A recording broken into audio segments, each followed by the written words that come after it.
Rumo aos 40 anos de jornalismo independente, criativo, compromissado em estimular a visão crítica do ouvinte e internauta.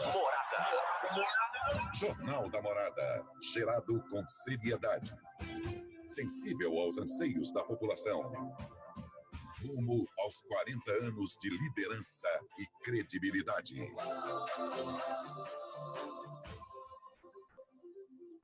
Então vamos lá, viu? Vamos fazer aí o primeiro contato e a gente só pergunta, viu, ao presidente se ele está nos acompanhando, está nos ouvindo, está realmente recebendo o nosso som e a nossa imagem perfeitamente.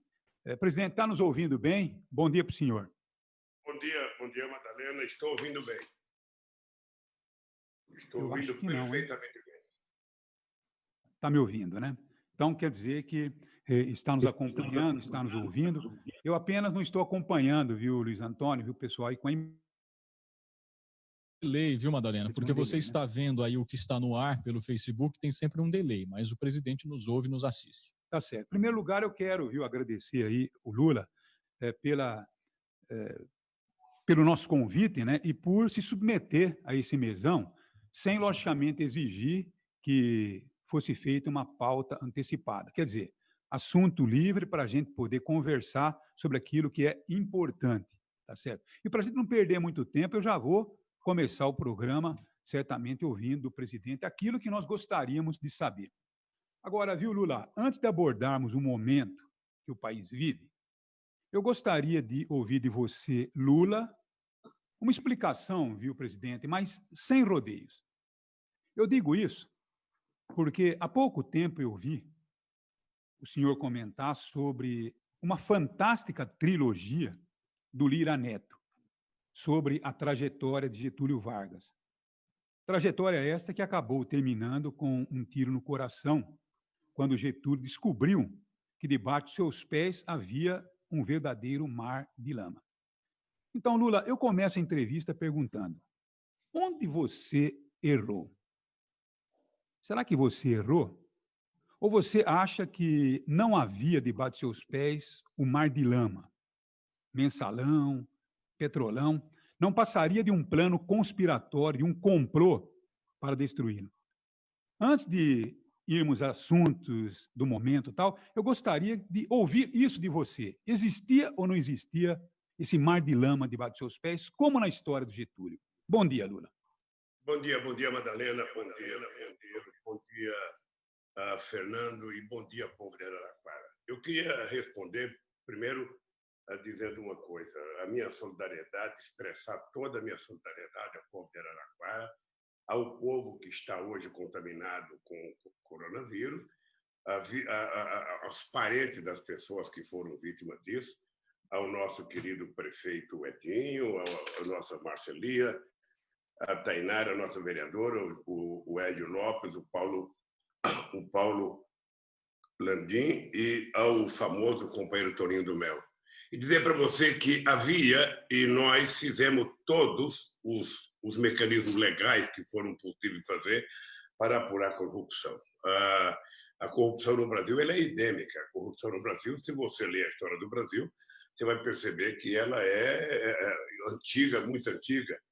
E eu tenho orgulho, Madalena, de dizer que nunca teve na história do Brasil um presidente que criasse tanto mecanismo de proteção à corrupção, que fortalecesse tanto a Polícia Federal, que criasse tanta autonomia para o Ministério Público e que adotasse mecanismo, inclusive, com a Controladoria Geral da República, tendo status de ministério e liberdade para criar em cada ministério uma extensão da auditoria.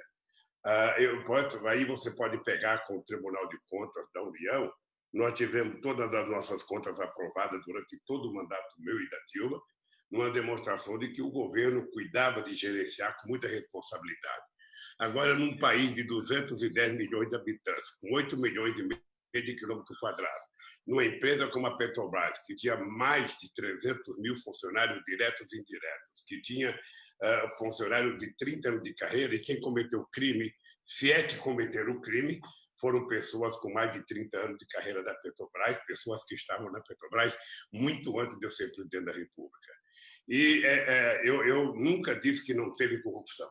Eu disse que eu desafiava o Moro, eu desafiava o TRF4, eu desafiava os empresários da classe política, os radialistas, os jornalistas, a provarem que houve um ilícito na minha vida pública e em meu nome. Essa é a minha briga e é por isso que eu estou desafiando o Moro, estou desafiando a Lava Jato, e eles encenaram uma malandragem, porque era a única chance de evitar que o PT voltasse ao governo, era o Lula era tentando me caçar o direito de concorrer. Ou seja, eu tinha certeza, só para você ter ideia, eu cresci 16 pontos na pesquisa quando eu fui para a Polícia Federal em Curitiba, e eu fui para a Polícia Federal numa decisão pessoal minha, porque eu poderia ter saído do Brasil, eu poderia ter ido para uma embaixada, Madalena. Eu tomei a decisão de ir para a Polícia Federal para ficar na cara do Moro e desafiar o Moro todo santo dia a dizer para a sociedade brasileira o que é crime indeterminado, para ele explicar para os estudantes de direito o que é crime determinado, para o Dallagnol explicar para a opinião pública por que ele passou 1h30 apresentando o PowerPoint para a televisão brasileira, para os jornalistas todos, e depois que ele achincalha o PT, depois que ele me achincalha, depois que ele me acusa, ele diz, não me peçam provas, eu só tenho convicção. Ora, um cidadão que faz um papel desse deveria ter sido exonerado 24 horas depois, porque esse cidadão não presta serviço honesto ao poder público brasileiro e ao serviço público brasileiro. Então, se tiver corrupção, que seja apurada. E quando nós criamos a delação nós criamos outros instrumentos de fiscalização, era porque nós queríamos provar que era possível você criar um país onde a corrupção fosse uma coisa diminuta. E nós fizemos isso sabendo que era preciso pegar quem fosse necessário. E eu defendo que a corrupção seja apurada e defendo que os juízes sejam honestos.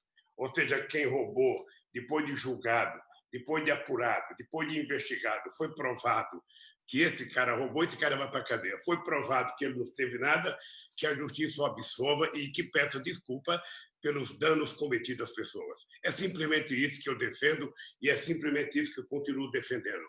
Eu continuo dizendo que o Moro é mentiroso, continuo dizendo que a Força-Tarefa do Paraná é mentirosa. Eu estou dizendo no meu caso, viu, Madalena? Eu não estou falando na história toda. E eu estou dizendo que a Polícia Federal que investigou o meu caso é mentirosa também. Eu estou dizendo isso já faz 4 anos e vou continuar dizendo, e eu espero que, em algum momento, as pessoas votem nesse processo em função dos autos, em função das provas, em função das testemunhas. Feito isso, eu estou tranquilo de que a única decisão correta e honesta será a minha absolvição. Agora, presidente, eu não sei se o senhor sabe, mas eu também sou um historiador. Tem até um livro, Um Século de Silêncio, que foi finalista do Prêmio Jabuti. Eu gosto de levantar as histórias, né? Agora, o senhor diz que tinha toda uma equipe de fiscalização acompanhando para evitar a corrupção no seu governo, mas, enfim, acabou acontecendo em alguns setores que o senhor não tinha equilíbrio. Mas, ao lado do senhor, o senhor tinha aí o Zé Dirceu com a questão do mensalão. Agora, eu, como historiador, eu quero saber dessa história, né? Como é que um homem ao lado do senhor, né, ele pôde formar aquela quadrilha com o Roberto Jefferson, com o Costa Neto? O senhor não ficou meio assim constrangido de ter essas pessoas perto de vocês? Deixa eu lhe falar uma coisa, Madalena. Como historiador, você sabe, é só pegar o voto dos ministros, você vai perceber que aquela história de 300 deputados comprados, ou seja, ninguém foi acusado, é muito impossível.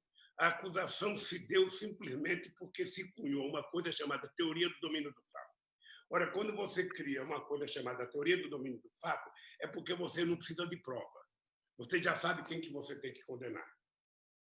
Então, eu acho que, como historiador, Madalena, eu espero que você continue pesquisando, porque eu acho que se houve desvio de comportamento do Zé Dirceu, que eu não acredito que houve, porque não foi provado, quando se der a acusação contra o Zé Dirceu daquela empresa pública, ou seja, o que aconteceu é que a empresa não era pública, que o dinheiro tinha ido para a Câmara, que tinha sido distribuído para pagar o dinheiro tinha sido carreado para a Globo, para os meios de comunicação, para pagar a publicidade. Ou seja, mas ali o Zé Dirceu tinha que ser condenado porque a condenação já tinha acontecido no meio de comunicação. O Zé Dirceu chegou a ponto de quase não conseguir sair na rua, tal era a acusação contra ele. Então, Madalena, o que eu defendi ontem, defendo hoje, amanhã é o seguinte: qualquer pessoa que for acusada, e eu duvido que você saiba o que está acontecendo na sala do lado da tua, de onde você trabalha, eu duvido que você saiba o que está acontecendo na cozinha com tua família tomando café, você não sabe, como o presidente da República não é obrigado a saber o que aconteceu no Rio de Janeiro, o que aconteceu na Câmara, o que aconteceu, o presidente da República não é obrigado a saber. E o presidente da República, o que ele tem é que criar mecanismo de investigação. E nós criamos. Eu, quando afastei o Zé Dirceu para ir para a Câmara, eu afastei o Zé Dirceu porque a acusação vinha de lá, e lá era o melhor lugar para o Zé Dirceu se defender. Sabe? E eu acho que aquele processo, eu até hoje não me conformo com a condenação e o massacre feito pelos meios de comunicação em cima de companheiros que podem ter cometido um crime. Se cometer um crime, ele paga. O Zé Dirceu já pagou, o Zé Dirceu já pegou não sei quantos anos de cadeia, ou seja, ele está pagando pelos erros que cometeu. E isso vale para todos nós. Isso vale para mim, isso vale para você, isso vale para qualquer pessoa que cometa erro.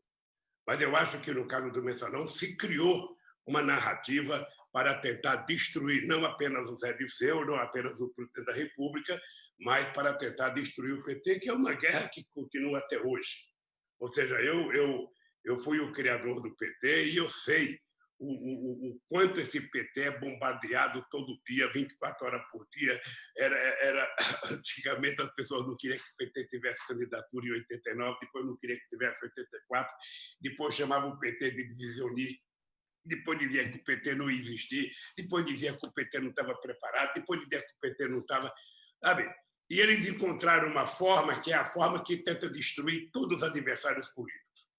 Como eu tenho consciência da minha inocência, eu resolvi enfrentar essa parada.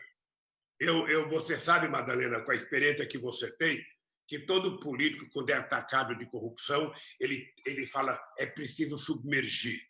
Ou seja, eu preciso sumir do mapa.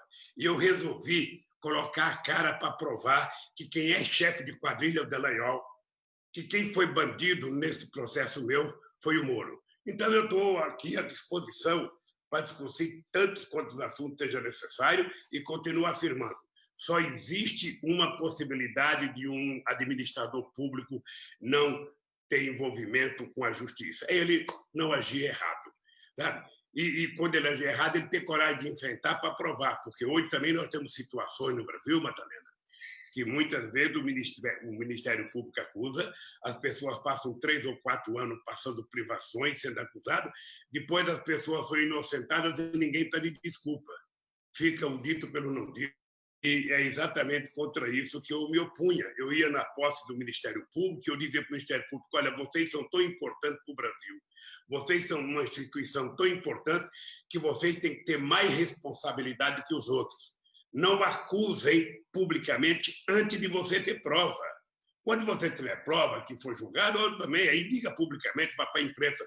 Mas você não pode denegrir, sabe, a imagem das pessoas, você não pode criar, sabe, a imagem de ladrão se você não provou ainda que a pessoa é ladrão. Então, eu me opus a isso e o Ministério Público é testemunha.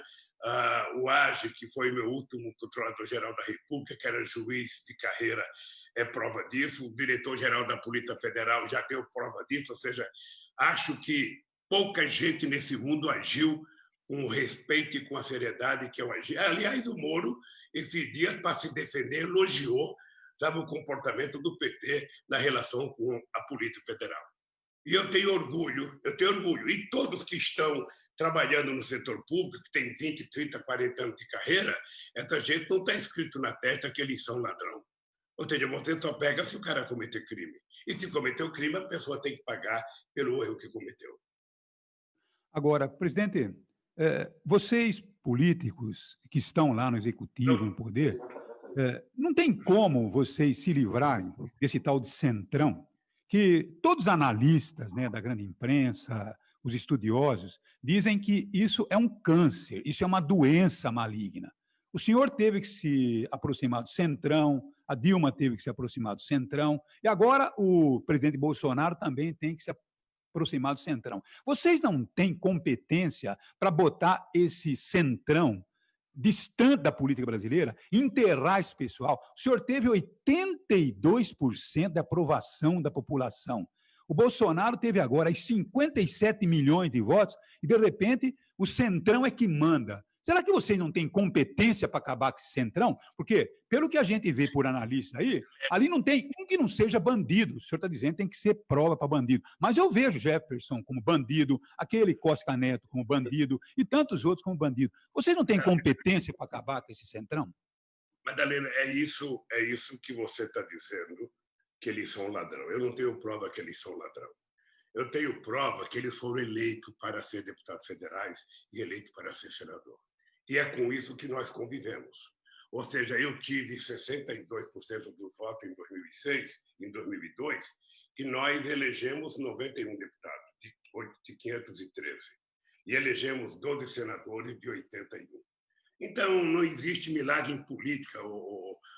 Se você tem que falar mal, sabe, dos deputados, você tem que cobrar quem votou neles. Essas pessoas foram eleitas. Eu não vou perguntar quem que você votou, Madalena, porque o voto é secreto. Mas nós temos que saber por que o povo votou neles. Eles foram eleitos. Sabe, a gente não pode achar que é o suplente que vai votar, que é o cara que era o mais decente do mundo, que não teve voto, que vai votar. Não. Na hora que você é eleito presidente da República, seja o Bolsonaro, seja o Lula, seja o Madalena, seja o Luiz Antônio, seja o Papa, na hora que você é eleito, você tem que estabelecer uma relação com o Congresso Nacional, que é um poder autônomo. E esse poder autônomo tem o direito de votar sem precisar depender do presidente da República, Madalena. Essa é a lógica. Então, não adianta o Bolsonaro ficar blefando, blasfemando, porque eu não preciso de político, porque eu não preciso de político, porque eu não quero política. Você precisa de política. E se você quiser que o Congresso vote alguma coisa que seja interessante para o país, você vai ter que pedir para o Congresso. E pedir para o Congresso é conversar com quem foi eleito. E conversar com quem foi eleito está lá.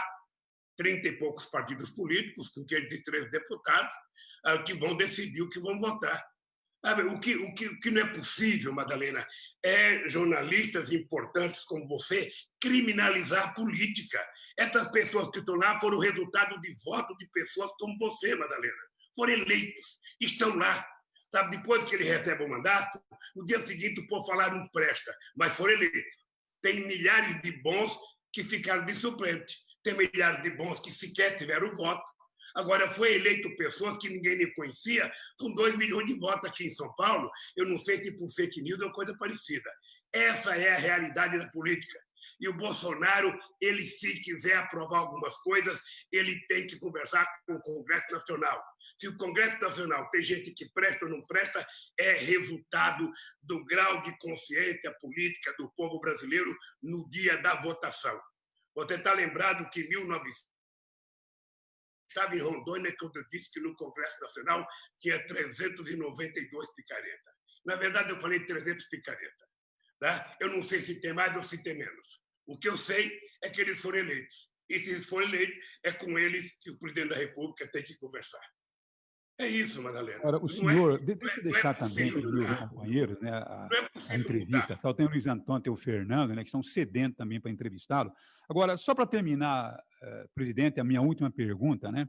O senhor chegou a citar que o Supremo estava acovardado em determinado momento, né? E hoje, como é que o senhor vê a atuação do Supremo com tudo isso que está acontecendo? O Supremo está trabalhando direitinho ou ele continua ainda se acovardando em alguns momentos? Madalena, eu queria só terminar essa última parte assim. Eu queria até pedir um favor para você. Você é um homem que tem muito tempo de rádio, utiliza o microfone. Eu só queria que você não deixasse de chamar político de ladrão, não deixasse de chamar político de safado, mas nomine. Nomine e comece a dizer qual é o crime que a pessoa cometeu. Porque senão, Madalena, você começa a criminalizar todas as pessoas e isso não é prudente. Porque na hora que o povo não crê na política, que o povo acha que ninguém presta, ele deveria entrar na política. Então, você tem que incentivar as pessoas que não gostam de política a entrar na política. Porque quem sabe o político maravilhoso, decente, honesto que existe, está dentro de cada um brasileiro. Sabe? O que não dá é para negar a política. Quando a gente nega a política, o resultado é sempre pior. O resultado vem sempre pior. Então, eu acho que o que está faltando no Brasil é a gente parar de criminalizar, acusar quando a gente tiver provas sobre as pessoas, tá? Porque senão a gente vai ter que falar para o povo, sabe, quando chegar no dia da eleição, nós temos que dizer, olha, você tem que escolher, você tem que ter um currículo do cara, tem que ir na polícia fazer reconhecimento se esse currículo é certo, porque você sabe o que é eleição. Então, meu caro, eu só queria te dizer isso a bem da política. Não criminaliza a política, porque você teve um voto no dia da eleição, sua mulher teve um voto, seu filho teve um voto, seu vizinho teve um voto, ou seja, é preciso saber em quem nós votamos, por que nós votamos, para a gente poder melhorar a política brasileira. A segunda coisa é o seguinte, né, eu acho que há um nós erro... temos que também ter uma melhor qualificação dos próprios partidos para os seus candidatos, né? Porque, de repente, nos colocam aí pessoas sem as mínimas condições, como, por exemplo, colocam ali tiririca para puxar votos para eleger uns e outros, né? Então, tem alguns mecanismos políticas que, na política que nós não estamos criminalizando a política. A política é fantástica, porque sem ela é impossível você viver. Mas, infelizmente, tem alguns políticos que não sabem fazer uso. E os partidos políticos, eles precisam de uma renovação completa nas suas posições, nos seus pensamentos. Inclusive o PT do senhor, né? Precisa dar uma revisada geral nos seus conceitos, na sua visão, né? Enfim, tem aí que ter uma reforma interna dos próprios partidos, né? Pelo menos essa é a minha opinião, né? Porque a gente percebe aí que as denúncias são tantas, né? Que me parece que quando eu falei, citei o Roberto Jefferson, então a gente percebe que esse homem, ele não tem ideologia. Cada hora ele está com um lado, quer dizer, o lado que melhor lhe interessa mais pessoalmente e não, logicamente, ideologicamente. E Roberto Jefferson não tem mais mandato, ele não está tem lá, mandato, né, por voto popular, como o presidente colocou. Agora, só para encerrar minha pergunta, de Supremo, presidente, o senhor disse que um dia o Supremo estava covardado, né? Hoje, como é que o senhor viu o Supremo? Primeiro, eu acho que o Supremo, essa é uma tese minha, eu acho que qualquer ministro do Supremo deveria dar menos palpite sobre a política e se posicionar sempre que possível nos autos do processo. Eu acho que é grave a politização da Suprema Corte, como eu acho grave a judicialização da política. Era preciso que cada instância, cada instituição resolvesse os seus problemas. O legislativo está lá para legislar, o executivo está para executar e a Suprema Corte está lá para ser uma espécie de garante, sabe, da nossa Constituição.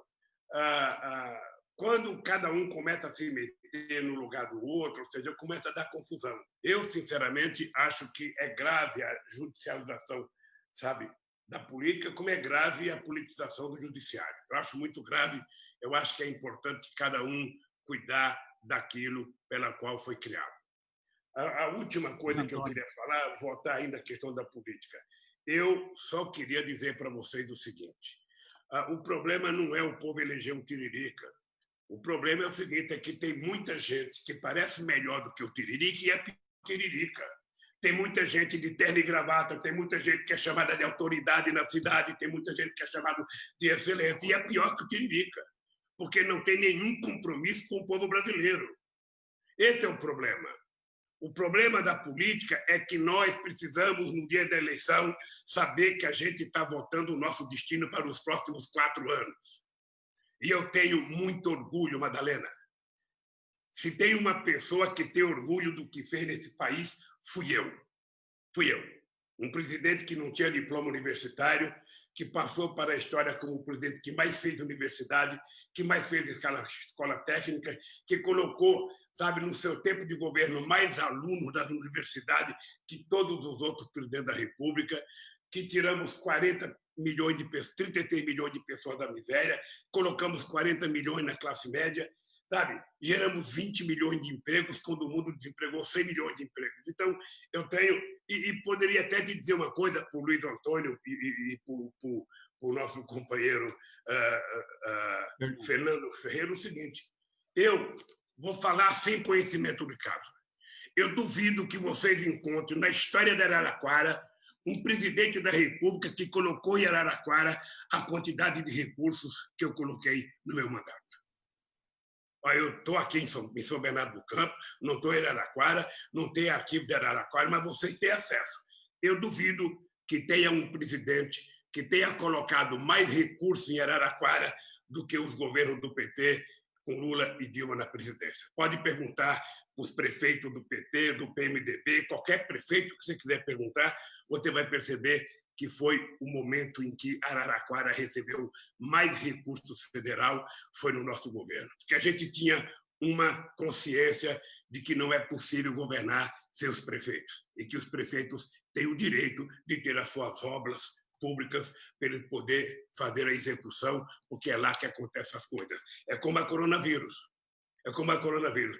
Se o Bolsonaro não fosse ignorante, ele tivesse dado ao ministro da Saúde o direito de organizar os secretários de saúde dos estados, o secretário de saúde organizar os secretários municipais de estado e trabalhar numa harmonia entre presidente da República, governo dos estados e prefeituras, certamente a gente estaria resolvendo esse problema da coronavírus muito melhor do que está sendo resolvido hoje.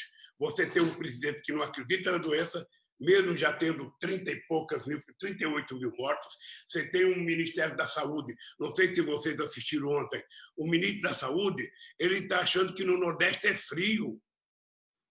Ou seja, numa demonstração de que eles não conhecem absolutamente nada desse país, não conhecem nada de saúde pública.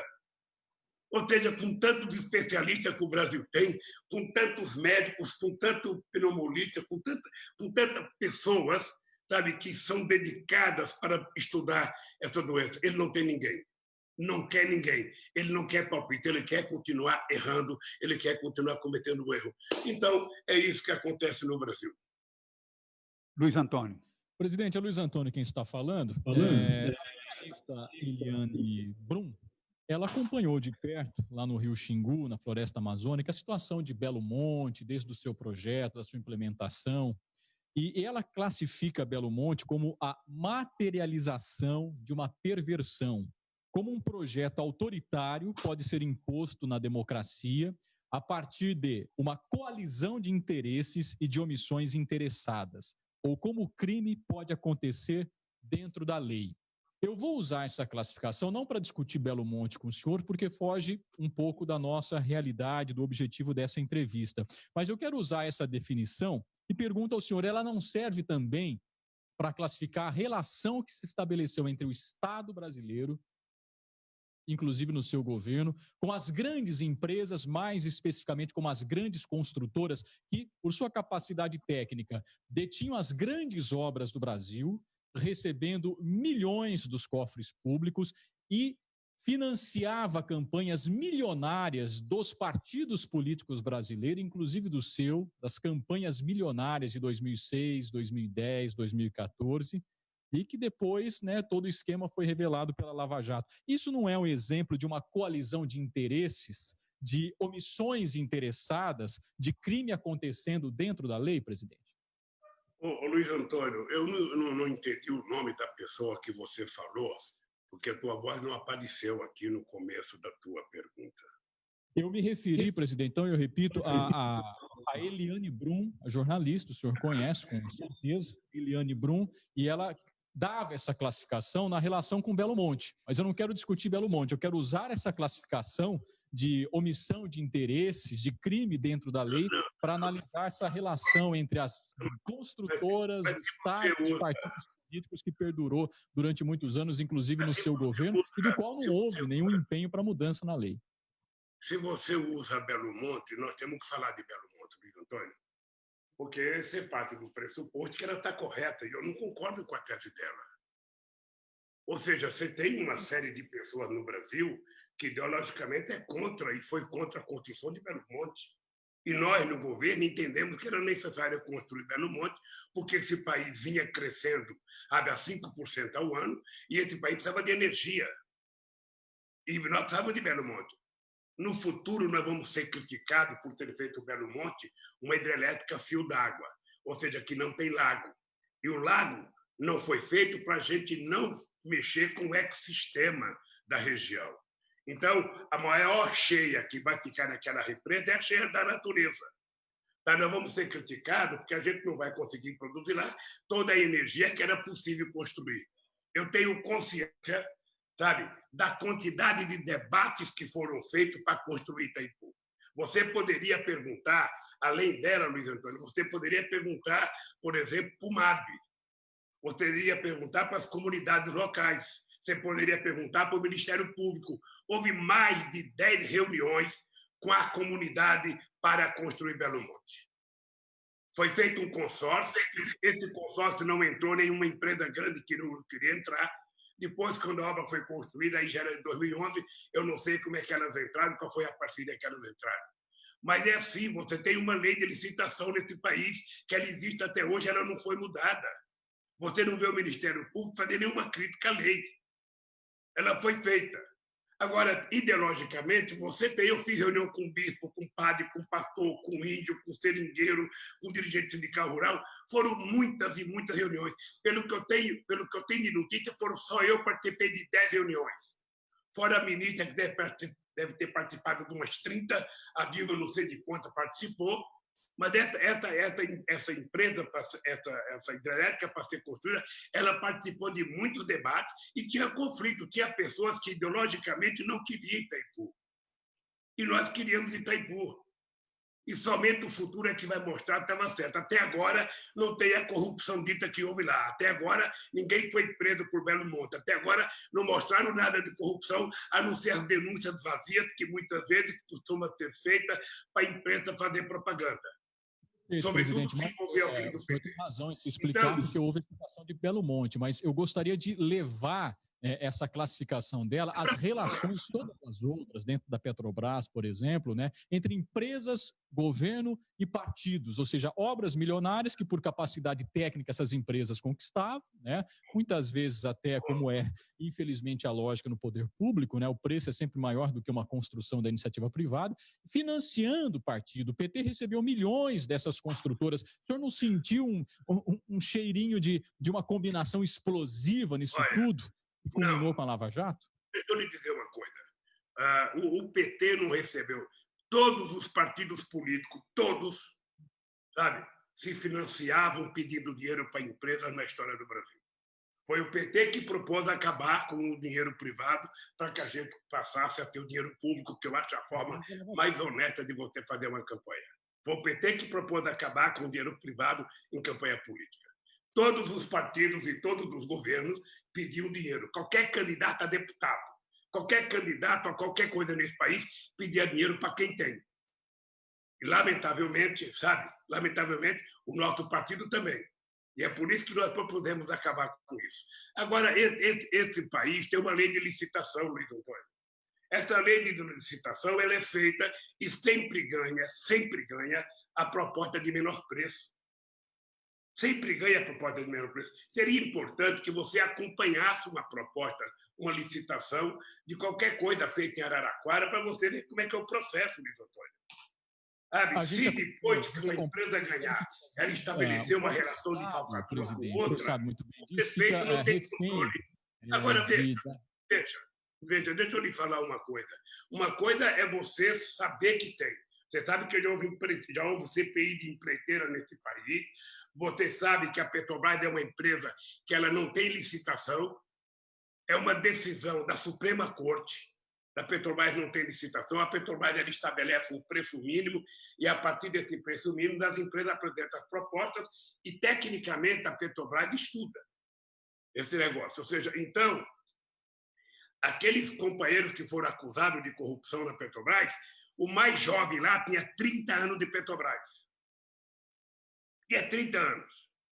E quando você indica uma pessoa dessa, ela passa por um currículo no Gabinete de Segurança Institucional, ela passa a investigação e ele só é indicado quando diz que não tem nada.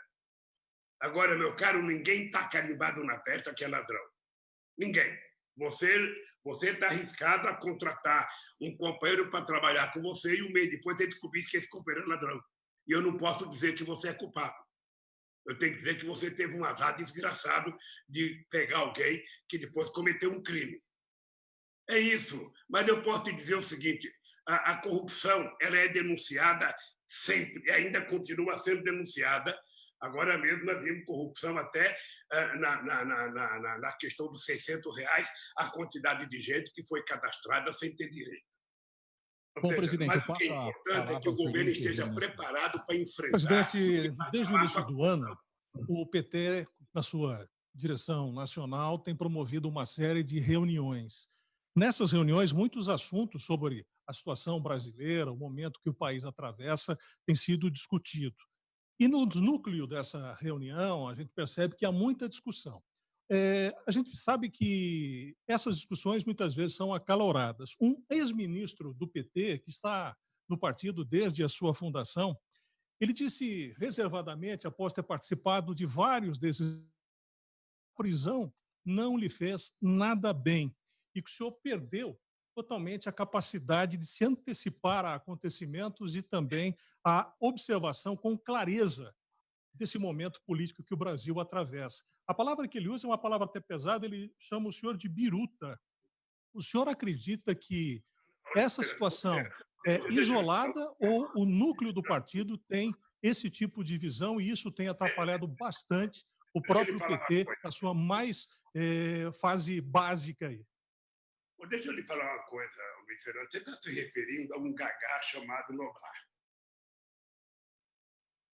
Você, se quer preservar o jornalista, você fala, mas há uma coisa que um canalha como o Noblar publicou ontem. E é bem possível que tenha alguém no PT que tenha dito que eu estou estranho.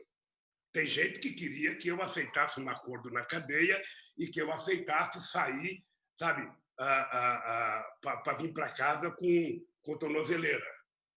Tem gente que achava que eu tinha que ler livro para diminuir minha pena. Deixa eu lhe contar uma coisa.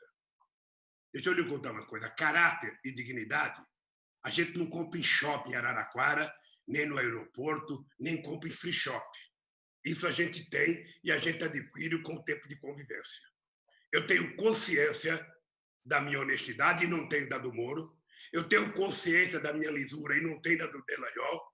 Eu tenho consciência da minha inocência e não tenho da Polícia Federal que estava investigando o meu caso. Tá?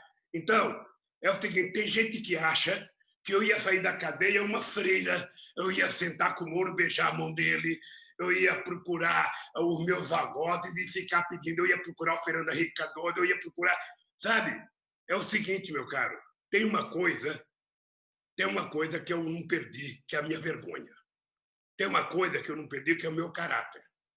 E é o seguinte, quando as pessoas querem que eu faça alguma coisa, que essa coisa não conduna com o meu pensamento político, não peça para mim fazer.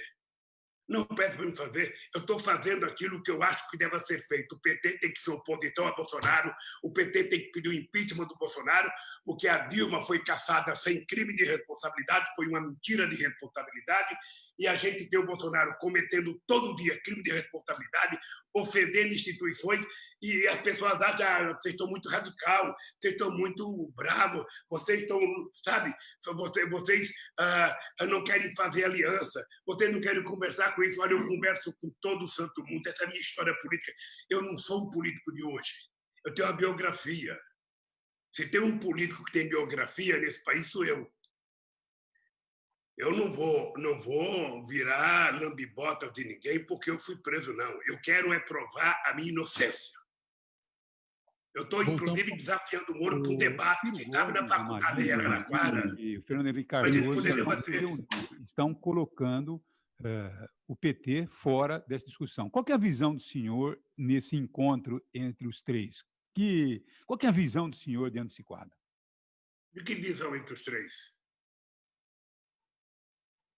Eu não entendi a pergunta. Eu não entendi a pergunta, Madalena. Viu? Os três estão se unindo, o Ciro Gomes, a Marina e o Fernando Henrique Cardoso. E parece que estão mantendo uma distância, não querem uma união com o PT. Qual que é a visão do senhor diante desse quadro? Madalena, a gente não pode ter memória curta. Veja, o PT já fez aliança, e o PT faz aliança. O que o PT não pode é fazer o papel de hipocrisia. O Ciro Gomes poderia ter ajudado a eleger o Haddad. Ele foi embora para a França. O Fernando Henrique Cardoso poderia ter ajudado a eleger o Haddad, ele se omitiu de votar. E a Marina escolheu o caminho dela. Ela já foi candidata a presidenta 3 vezes. Aí eu quero ver essa gente se unir em torno do quê? Eu quero ver, porque o Ciro fez uma opção. O Ciro já disputou 3 eleições, perdeu as 3, e o Ciro Gomes agora resolveu o seguinte: eu tenho que tentar destruir o PT, porque eu preciso conquistar os votos das pessoas que não gostam do PT. Ele já fez a opção. Então, o que o PT tem que se juntar com o Ciro? Ora, se o Ciro quiser fazer uma campanha para conquistar a democracia e fazer o impeachment do Bolsonaro, e depois cada um disputar a eleição, é ótimo. Você sabe que eu tive amizade com o Ciro foi meu ministro, eu devo gratidão ao Ciro Gomes, mas eu não sou obrigado a concordar com essa loucura dele. Sabe? Não é apenas os partidos, ou seja, alguns partidos, ou seja, a tentativa de destruir o PT, Madalena, é antiga. Sabe por quê? Porque o PT, com todos os erros, é o mais importante partido de esquerda na América Latina. Eu vou só dar um dado para você. Esse partido, com 7 anos de idade, ele foi candidato a presidente da República. O PT foi o segundo em 89, o segundo em 94, o segundo em 98, o primeiro em 2002, o primeiro em 2006, o primeiro em 2010, o primeiro em 2014, o segundo, porque perdeu para fake news, em 2018. O PT é o maior partido de esquerda da América Latina. Aliás, é o único partido que funciona enquanto partido político, Madalena. É o único. Criei o PT e morrerei no PT. O partido, para mim, não é que nem cueca, não. Eu não troco todo dia. Eu não troco todo dia e acho que o PT não pode nunca se esquecer por que ele nasceu. O PT nasceu para dar voz e vez para o trabalhador. E eu tenho certeza que, quando estive na presidência da República, foi o melhor momento da classe trabalhadora brasileira, foi o melhor momento dos trabalhadores de Araraquara, foi o melhor momento dos trabalhadores de qualquer tipo de indústria nesse país. Aliás, o Brasil ficou motivo de orgulho. Se você viajou no período que eu fui presidente, Madalena, você deve ter visto como era bom viajar e o povo saber que você era brasileiro, a quantidade de elogios que as pessoas faziam ao Brasil. O Brasil era o país mais feliz do mundo, era o Brasil que tinha mais esperança no futuro do mundo. Era um momento mágico do Brasil, Madalena. Era um momento mágico, Luiz Antônio, do PT. Então, o PT foi construindo, sabe, uma linha de pessoas que passaram a não aceitar o PT. Qual foi o grande crime que o PT cometeu, Luiz Antônio, que eu pensei que você ia falar? Foi colocar gente pobre, filha de empregada doméstica, filha de faxineira, para fazer curso nas universidades, para ser doutora. Foi colocar filho de pedreiro para ser engenheiro. Foi colocar filho de coveiro para ser diplomata. Esse é o grande crime do PT, que colocou 4 milhões de jovens na universidade em 13 anos contra 4 milhões em 100 anos passados. Esse é o crime do PT. Sabe, foi a política de inclusão social que nós fizemos nesse país. Então, eu volto ao Madalena, uma última pergunta, Madalena. Tá certinho. Presidente, só para encerrar, viu? Porque é claro que nós gostaríamos de ouvir também que sinalização, né, poderia ser dada para esse nosso Brasil. Porque hoje nós vemos aí, além da pandemia, uma população na expectativa, com 14 milhões de desempregados, sem muito horizonte, sem aquela luz brilhando no fundo do túnel. Eu vejo aí alguns analistas econômicos dizendo que esse ministro Paulo Guedes é um grande embusteiro, que ele está totalmente desatualizado, ele está, no mínimo, uns 8 anos atrasado da nossa realidade. E dizem que hoje não dá mais para você falar tanto no Estado, mas também tanto no privado, que tem que ocorrer uma união entre Estado e privado. Então, nem tanto Estado e nem tanto privado. Agora, economicamente, qual que é a visão do senhor para uma saída para o país reencontrar o seu caminho? Qual que seria essa luz? Qual que seria? Madalena, nós vivemos um momento em que nós temos um governo que não cuida da economia, que não cuida da pandemia, que não cuida do emprego, que não cuida do salário, que não está sequer distribuindo os R$600 que foram aprovados e agora está falando que vai diminuir para 300.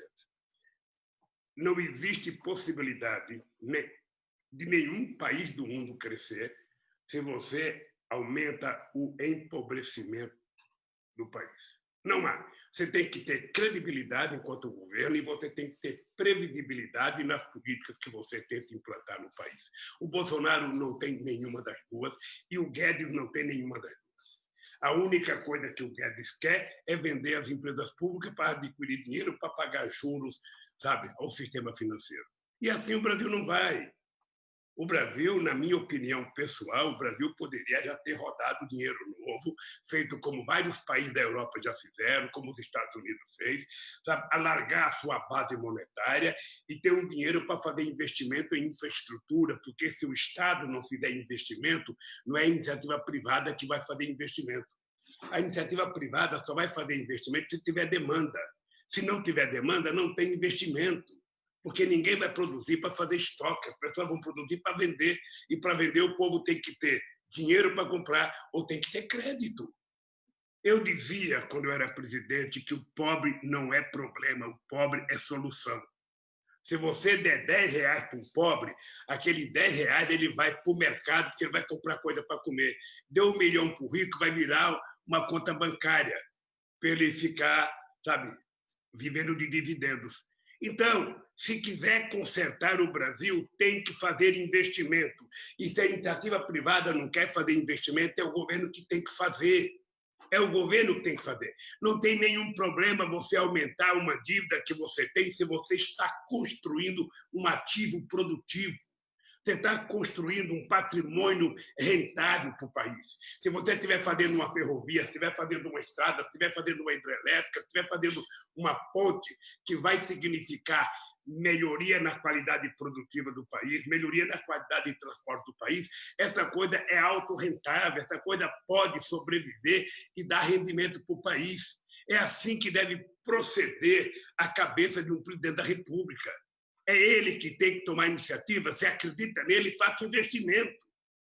Você não ouve falar na palavra investimento, você não ouve falar na palavra de desenvolvimento, você não ouve falar na palavra distribuição de renda, você só ouve falar em distribuir arma, em legalizar arma, em distribuir arma, em legalizar arma, em vender cartucho, ou seja, o mundo não está precisando de arma, está precisando de livros, está precisando de carteira profissional assinada.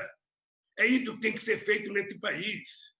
É menos blá, blá, blá e fazer o que eu fiz. Quando eu fiz aquele famoso puxadinho num convênio com a Caixa Econômica Federal, e o pessoal começou a fazer a sua garagem, fazer um outro quartinho na sua casa, em poucos meses surgiram mais 10 novas fábricas de cimento nesse país. Madalena, na crise de 2008, quando o mundo rico desempregou 100 milhões de pessoas, neste país nós criamos 20 milhões de empregos, porque tinha credibilidade do governo, porque eu não deixava as coisas acontecer na calada da noite. A gente, quando se reunia empresário, quando reunia trabalhadores, a gente dizia para eles a verdade. A gente mostrava esperança, a gente mostrava consciência do investimento que íamos fazer. É assim que deve funcionar um presidente da República, um governo. Esse Madalena, esse Guedes, ou Madalena, ele, na verdade, não tem capacidade de ser ministro da Fazenda de um país como esse. Ele é um vendedor de patrimônio público. O Bolsonaro, ele não sabe governar porque ele não gosta de governar, ele não pensa nisso. O negócio do Bolsonaro é criar mal para os outros, falar mal dos outros, arrumar inimigo. Me diga uma coisa, por que falar mal da China? A China é o nosso maior parceiro comercial. Por que falar mal da China? Por que brigar com a Argentina, que é o nosso maior parceiro comercial na América do Sul? Por que brigar com quem compra de nós e ficar abrindo a boca para quem vende para nós? O Bolsonaro pensa que o Trump vai fazer um favor para o Brasil? Não vai. americano pensa nele, depois ele pensa nele, depois ele pensa nele, depois ele pensa nele. Se um dia ele tiver que pensar em outra pessoa, pensa nele também. O Bolsonaro precisa parar de ser cão vira-lata, sabe, balançando o rabo para o Trump e deixar de brigar com os nossos parceiros comerciais, deixar de brigar com quem pode nos ajudar. Então, obviamente que não vai ter crescimento, vai ter empobrecimento. Você acha que mudar a carteira profissional vai gerar emprego? Criar trabalhador sem registro? Criar trabalhador escravo, praticamente? Nós estamos perdendo no século XXI, Madalena, tudo que nós conquistamos no século XX. E o Estado tem que ser forte. Porque você veja, agora, em época de coronavírus, se não fosse o SUS, o Brasil estava ferrado de vez. E sabe quem fez 63% de todos os leitos do SUS? O governo do PT. Por isso, Madalena, eu quero aproveitar, sabe, o final desse programa para dar os parabéns ao prefeito Edinho pela competência com que ele está dirigindo Araraquara, pela competência que ele está dirigindo a crise do coronavírus. Sabe, eu tenho acompanhado, tenho recebido informações, e eu acho que o Edinho está fazendo o que todo prefeito do Brasil deveria fazer: tratar com muita responsabilidade, com muita seriedade, e se vai abrindo o comércio e abrindo paulatinamente, e se perceber que há um recrudescimento do coronavírus, fecha o comércio outra vez. Porque os empresários que estão clamando para abrir o comércio precisam dar garantia para os trabalhadores. E parar de tratar a vítima como número. As vítimas são seres humanos que precisam ser respeitadas. Então, eu queria aproveitar para dar os parabéns ao companheiro Edinho, sabe, pelo trabalho extraordinário que está fazendo, e agradecer a vocês, Madalena, ao Luiz Antônio, ao Fernando, pela entrevista e dizer que eu estou à disposição. E eu quero te agradecer também para dizer ao povo de Araraquara que nas entrevistas comigo não tem pergunta proibida. Sabe? Quem pergunta o que quer, ouve o que não quer. Sabe? E o PT paga o preço porque o PT é o único partido de verdade no Brasil. Você veja que os tucanos acabaram. Eu sei que o senhor tem aí Alckmin acabou horário, como né, um povinho da rígido, rabiola. teria que ir embora. É que eu estou vendo aqui tantas perguntas, centenas de perguntas. Talvez o senhor pudesse usar só mais um minutinho, porque o pessoal está insistindo aqui, né? No dinheiro do Brasil que seguiu para Cuba, Venezuela, para outros países do mundo e que teria dado prejuízo ao país, né? O senhor poderia responder isso em um minuto, só para atender esse pessoal que está ansioso, né? Principalmente o pessoal contrário ao senhor, né? Achando que o Brasil jogou dinheiro fora, com dinheiro em Cuba, na Venezuela e tal. Só para encerrar, porque eu gostaria de não deixar essa resposta aí a tantas pessoas com essas perguntas aqui. Madalena, as pessoas que pensam que quando o Brasil exporta serviço, está favorecendo outro país, dando dinheiro para outro país, é o resultado da despolitização do Brasil. Veja, quando um país como o Brasil financia o investimento de alguma coisa em algum país do mundo, o que o Brasil está fazendo? O Brasil está exportando engenharia. O Brasil está exportando máquina. Eu lembro que na campanha de 2006, a acusação contra mim era que a gente estava construindo o metrô de Araraquara e não queria ir para o metrô de São Paulo. Aí nós fomos provar que o metrô de Araraquara foi financiado pelo Fernando Henrique Cardoso e corretamente, porque a gente estava exportando tudo para a Venezuela e a gente estava ganhando muito dinheiro. E a gente estava emprestando dinheiro, sabe? E vendendo serviço. Isso é uma coisa muito importante para o Brasil. Foi assim que fez o Canadá no Brasil, foi assim que fez a Inglaterra no Brasil, é assim que o Brasil deve fazer com outros países mais pobres. É ajudar esse país, você empresta dinheiro, você leva engenharia, você leva máquina, você manda trator, tudo isso é ganho para o Brasil. É exportação de tecnologia. Um eleitor, se algum ouvinte teu manda uma carta dessa, explica para ele que exportar serviços é um ganho extraordinário para o país. E o Brasil tem que exportar para todos os países mais pobres do que ele, porque não é dinheiro do orçamento, não é o dinheiro que o Brasil tinha dele, é um dinheiro emprestado. Sabe? Da mesma forma que o FMI empresta dinheiro, da mesma forma que o Banco Mundial empresta dinheiro, da mesma forma que outros países no passado ajudaram o Brasil a crescer, o Brasil tem a obrigação de ajudar outros países. É um investimento que exporta engenharia, que exporta máquina, que exporta serviço e que traz recursos de volta para o Brasil. Sabe? Então, ajuda a politizar a sociedade, ajuda a informar a sociedade, porque eu já fui vítima disso. O Lula está colocando dinheiro em Cuba e está ajudando Cuba. Não, o Lula emprestou dinheiro para Cuba para ser feito um estaleiro em Cuba e, por esse estaleiro, o Brasil ganhou dinheiro, sabe, gerando serviços, o Brasil exportou engenharia e o Brasil, sabe, está ajudando um país da América Latina a se desenvolver. É preciso que a gente politize as pessoas, porque esse é o atraso.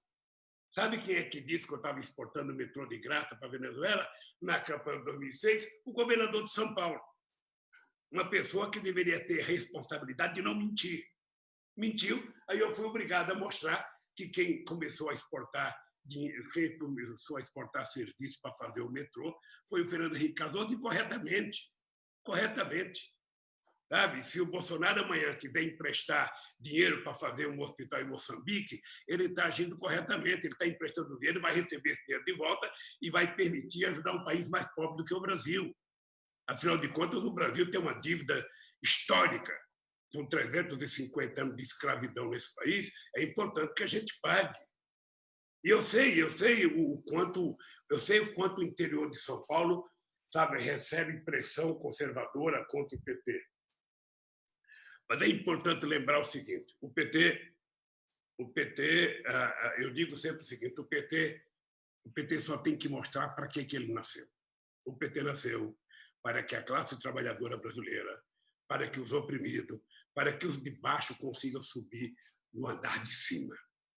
Eu tenho orgulho de ter sido o primeiro presidente da República a sair do andar de baixo, lá de Garanhuns, para chegar no andar de cima, lá no Planalto, no Alvorada, e provar que um torneiro mecânico, um curso de torneiro mecânico, soube governar mais do que toda a elite brasileira que governou em 500 anos.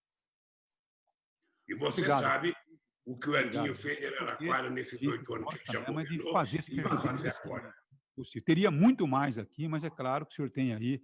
Você pode me convidar para outro programa. Obrigado mesmo, mas não vai faltar oportunidade, não, de uma entrevista. E agora eu estou vendo aqui, viu, muitos seguidores aí do presidente Bolsonaro. Se ele topar a entrevista, mas sem, como já disseram aí, com pautinha, aí nós fazemos a entrevista. Se não, meu filho, não. Porque aqui nós não vamos preparar a bola para ninguém fazer gol de letra. Obrigado, presidente. Toda entrevista que eu dou, Madalena, eu falo o seguinte: não tem pergunta proibida. Pergunta o que quiser. Se eu não souber responder, eu falo que não sei responder. Mas eu tenho muita verdade na minha cabeça para colocar para fora, e às vezes eu pareço duro, não, mas é que eu tenho convicção, sabe? E tenho certeza das coisas que eu estou falando, porque elas têm história, sabe? E eu posso te dizer o seguinte: é com muito orgulho que eu posso te dizer que todas as pesquisas de opinião pública feitas apontam, sabe, que eu fui o melhor presidente da história desse país, porque governei com o povo e porque governei para o povo. É isso, Madalena. Mais um abraço, muito obrigado. Obrigado, Luiz Fernando, obrigado. Luiz Antônio, obrigado. Que assim a gente vai tocando o programa. Fernando Ferreira. É isso aí, nós extrapolamos bastante aqui o horário previsto, né? O combinado era até as 9 da manhã, mas o presidente gosta muito de falar, né?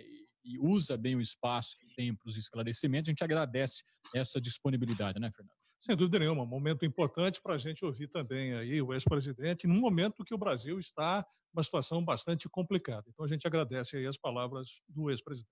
Obrigado, Lula. Jornal da Morada, rumo aos 40 anos de independência e credibilidade